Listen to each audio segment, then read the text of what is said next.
Sosiologi agama. Waktu dan kesempatan saya berikan kepada teman-teman untuk memaparkan materi. Baik, di sini saya akan menjelaskan tentang konsep sosiologi menurut Fajar Pramono. Konsep dasar sosiologi dalam kehidupan sehari-hari dan menganalisis fenomena sosial dan agama dengan menggunakan perspektif sosiologi agama. A. Proses sosial. Konsep dasar sosial yang pertama adalah proses sosial, memberikan pengaruh timbal balik dengan aspek kehidupan masyarakat yang tunggal bersamanya. B. Kelompok sosial, yang membahas tentang kelompok sosial sebagai perkumpulan masyarakat. Kumpulan tersebut membentuk pola juga kesadaran interaksi yang terjadi secara terorganisir. C. Interaksi sosial. Tanpa adanya interaksi, maka tidak akan terbentuk pola atau kegiatan sosial yang dianalisis. D. Struktur sosial. Struktur dalam sosial termasuk norma sosial, lembaga sosial yang menaungi masyarakat, kemudian lapisan dalam komunitas lainnya. E. Perubahan sosial. Setiap perubahan yang terjadi di dalam bentuk sosial tidak bisa dihindari oleh apapun. Perubahan ini bisa dibagi menjadi beberapa bagian seperti perubahan bidang budaya, agama, ekonomi, dan lainnya. Peranan dan status sosial.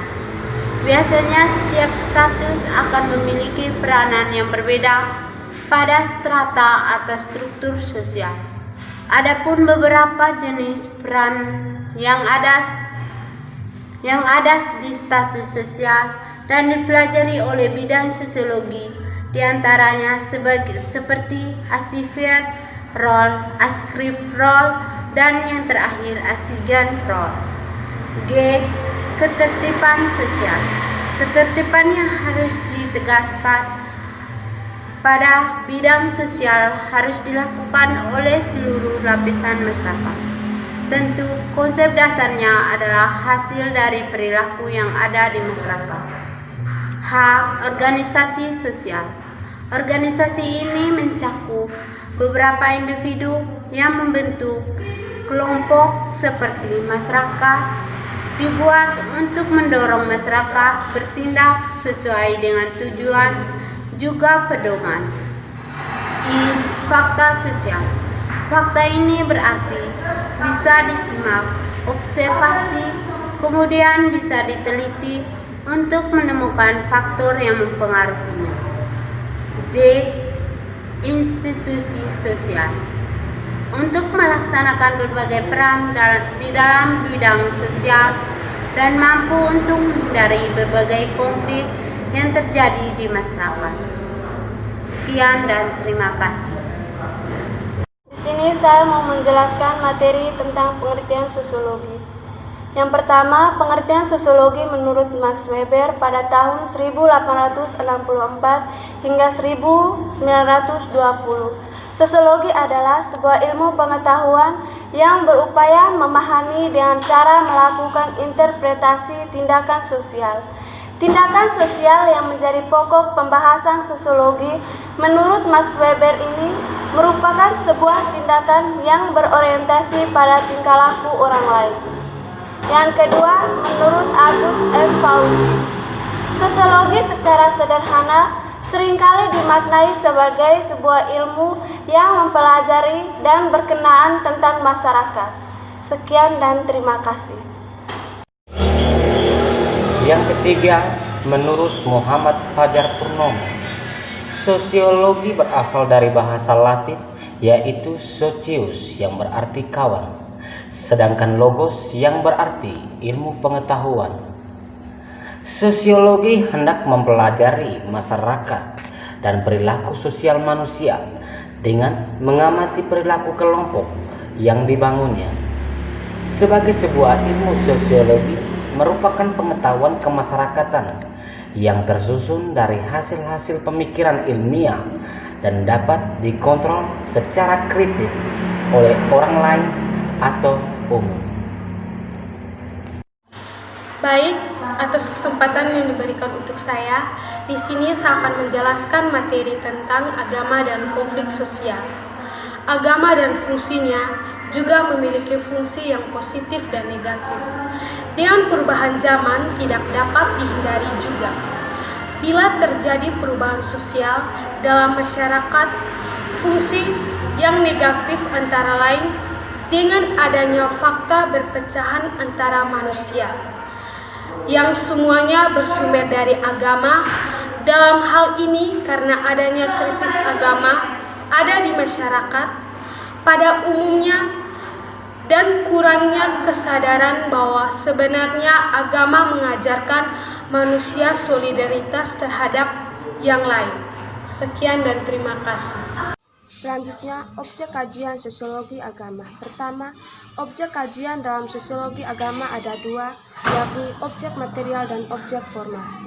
Objek material meliputi manusia sebagai makhluk sosial, bagian dari masyarakat, dan agama sebagai salah satu unsur penting dalam membentuk realitas sosial. Sedangkan objek formalnya dalam sosiologi agama ditentukan dari paradigma yang digunakan sebenarnya. Paragraf-paragraf dalam subbab sebelumnya telah membahas mengenai objek formal ini secara sekilas. Yang kedua, menurut Hendro Puspito, objek kajian sasaran langsung atau objek material dalam sosiologi agama ialah masyarakat agama, bukanlah agama sebagai sebuah ajaran atau dogma dan moral, tetapi agama sebagai sebuah fenomena sosial. Yang terakhir adalah sejarah sosiologi agama. Sosiologi akademik modern dimulai dengan analisis agama dalam studi tingkat bunuh diri Durkheim tahun 1897 di antara penduduk Katolik dan Protestan, sebuah karya mendasar dari penelitian sosial yang dilakukan untuk membedakan sosiologi dari ilmu disiplin lain seperti psikologi. Karya Karl Marx dan Max Weber menekankan hubungan antara agama dan ekonomi atau struktur sosial masyarakat. Perdebatan kontemporer lebih memusat pada masalah seperti sekularisme agama sipil dan kepaduan agama dalam konteks program globalisasi dan multikulturalisme. Selanjutnya, kelahiran sosiologi lazimnya dihubungkan dengan seorang ilmuwan Prancis bernama Auguste Comte pada tahun 1798 sampai 1857 yang dengan kreatif telah menyusun sintesa berbagai macam aliran pemikiran, kemudian mengusulkan mendirikan ilmu tentang masyarakat dengan dasar filsafat empirit yang kuat.